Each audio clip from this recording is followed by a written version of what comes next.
కొంతమంది ఎప్పుడూ జీవితంలో ఇబ్బందులు పడుతూనే ఉంటారు. కొంతమంది అప్పులు పాలవుతూ ఉంటారు. కొంతమంది భార్యాభర్తలు ఎప్పుడూ కొట్టుకుంటూనే ఉంటారు. గొడవలు పడుతూనే ఉంటారు. కొంతమందికి యాక్సిడెంట్స్ అవుతూ ఉంటాయి. కొంతమంది అకాల మృత్యువాత పడుతూ ఉంటారు. ఇలా ఎందుకు జరుగుతుంది? వీటన్నిటి గురించి తెలుసుకోవాలంటే శ్రీ శివసాయి సేవాపీఠం వారి ప్రతి గురువారము జరుగుతున్న అన్నదాన కార్యక్రమాన్ని చివరి వరకు చూస్తే మీకు ఈ విషయాలన్నీ తెలుస్తాయి. ఈ మధ్యకాలంలో చాలామంది తమ ఇబ్బందుల గురించి చెప్పి ఏదైనా పూజ చేస్తే పోతాయేమోనని తెలుసుకుంటానికి సిద్ధాంతుల దగ్గరికి వెళ్తుంటే మీకు పితృదోషం ఉందండి అని చెబుతున్నారు. ఇలా ఎందుకు చెబుతున్నారు? ఈ మధ్యకాలంలో ఇది చాలా తరచుగా వినపడుతుంది. అసలు ఎవరు ఈ పితృదేవతలు? అసలు ఈ పితృదోషం ఎలా ఏర్పడుతుంది? ఆ దోషం ఎలా పోగొట్టుకోవాలి? ఆ దోషం పోగొట్టుకుని పితృదేవతలకు ముక్తిని ఎలా ఇవ్వాలి?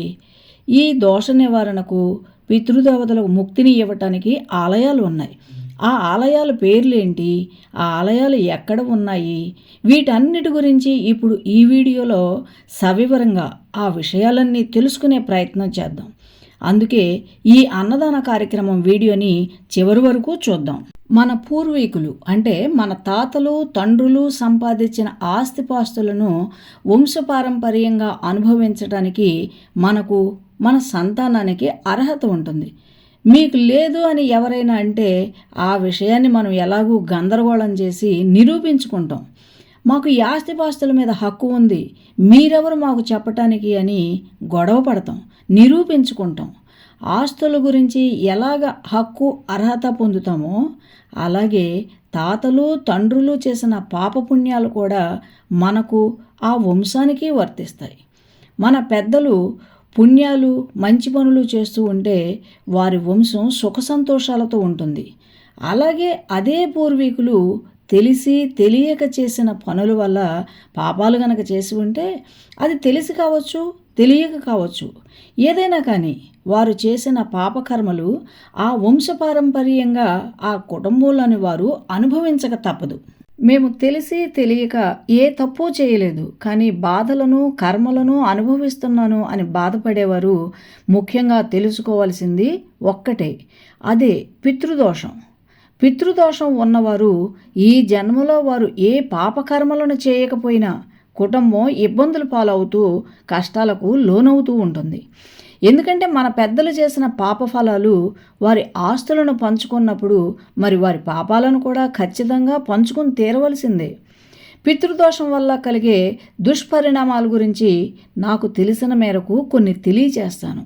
పిల్లలు తల్లిదండ్రులను నిందించటం, మాట వినకపోవటం, చదువు అబ్బకపోవటం, ఒకవేళ చదువుకున్నా సరి అయిన ఉద్యోగం రాకపోవటం, జీవితంలో సుస్థిరత లేకపోవటం, వివాహాలు కాకపోవటం లేదా ఆలస్యం అవటం, చెడు వ్యసనాలకు బానిసయ్యి కీర్తి ప్రతిష్టలకు భంగం కలిగించటం, తల్లిదండ్రులను మానసిక క్షోభ అనుభవించేలా చేయటం, చిన్న వయసులోనే అకాల మరణం పొందటం, శరీరంలోని ఆర్గాన్స్ అన్నీ ఫెయిల్ అయ్యి ఆసుపత్రి పాలవటం, సంపద హరించుకుపోవటం, అప్పులు పాలవటం, లేనిపోని అపనిందలు పాలవటం, ఎప్పుడూ మానసిక అశాంతి ఉండటం. భార్యాభర్తలైతే ఎప్పుడూ గొడవలు పడుతూ ఉంటారు, అన్యోన్యత ఉండదు, విడాకులు తీసుకుంటారు.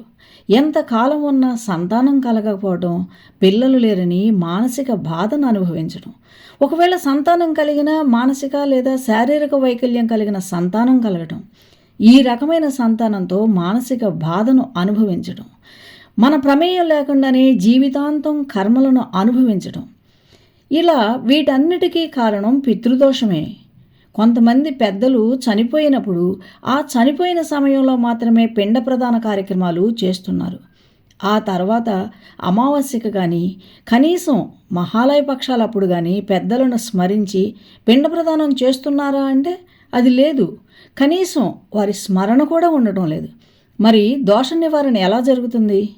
ఈ పితృదోషాలను పోగొట్టుకోవాలంటే దీని నుండి విముక్తి పొందడానికి ఉన్న ఏకైక పరిష్కారం శ్మశాన నారాయణుడిని ప్రసన్నం చేసుకోవటమే. అయితే ఈ శ్మశాన నారాయణ ఆలయాలు ఈ భారతదేశంలో రెండే రెండు ఉన్నాయి. ఒకటి కాశీ, రెండవది పాపనాశి, అలంపురం, గద్వాల్ జిల్లా అన్నమాట. విచిత్రం ఏమిటంటే ఈ శ్మశాన నారాయణ ఆలయం అలంపురంలో ఉన్నదన్న విషయం ఎవరికీ తెలీదు. అయితే ఈ శ్మశాన నారాయణని ప్రసన్నం చేసుకుని మన బాధల నుండి విముక్తి పొందాలంటే ఏం చేయాలి అనేది ఇప్పుడు తెలుసుకుందాం. శ్మశాన నారాయణుడిని ప్రసన్నం చేసుకోవాలంటే పాలు, అన్నముతో చేసిన పాయసం, అన్నము, ముద్దపప్పు, నెయ్యి, వడ ఇవి నైవేద్యంగా పెట్టాలి. ఈ విధంగా శ్మశాన నారాయణుడికి ఎవరైతే నైవేద్యం పెడతారో ఆ ప్రసాదాన్ని వారి ఇంటి పేరు గల వంశస్థులు మాత్రమే దానిని స్వీకరించాలి, ఇతరులకు ఇవ్వరాదు. స్వామికి తెల్లటి కండువ అలంకరించాలి. ఈ వంటలను స్వయంగా వండుకుని తీసుకుని వెళ్ళి నివేదన చేయాలి, లేదా అక్కడ ఉండే పూజారితో చేయించవచ్చు. అలంపురం తెల్లవారుజామునే వెళ్ళి తుంగభద్రా నది స్నానం చేసి అమ్మవారిని, అయ్యవారిని దర్శనం చేసుకున్న తర్వాత ఈ శ్మశాన నారాయణుని సేవించుకుని ఇంకా వేరే చోటికి వెళ్లకుండా ఇంటికి చేరుకోవాలి. ఎంతోమంది పితృదోషంతో బాధపడేవారు ఉన్నారు. అలాంటి వారికి ఈ విషయం ఉపయోగపడుతుందని ఆశిస్తున్నా. అలంపూర్ నుండి సుమారు 2 కిలోమీటర్ల దూరంలో పాపనాశేశ్వర ఆలయ సముదాయం ఉంది. ఈ ఆలయ సముదాయంలో ఒక ప్రత్యేక ఆలయమే శ్మశాన నారాయణుడి ఆలయం. శ్మశాన నారాయణుడి ఆలయ సమూహాలలో ప్రధాన దైవం శ్రీ పాపనాశేశ్వరుడు. 7వ శతాబ్దం నాటి అతి పురాతన, అతి పెద్ద మరకత లింగం. దీనిని దక్షిణ కాశీ అంటారు. ఈ స్వామిని దర్శించుకున్నంతనే పాపాలు నాశనం అవుతాయని ప్రతీతి. వచ్చేవారం మరొక అన్నదాన కార్యక్రమ వీడియోతో కలుసుకుందాం. జై సాయిరామ్.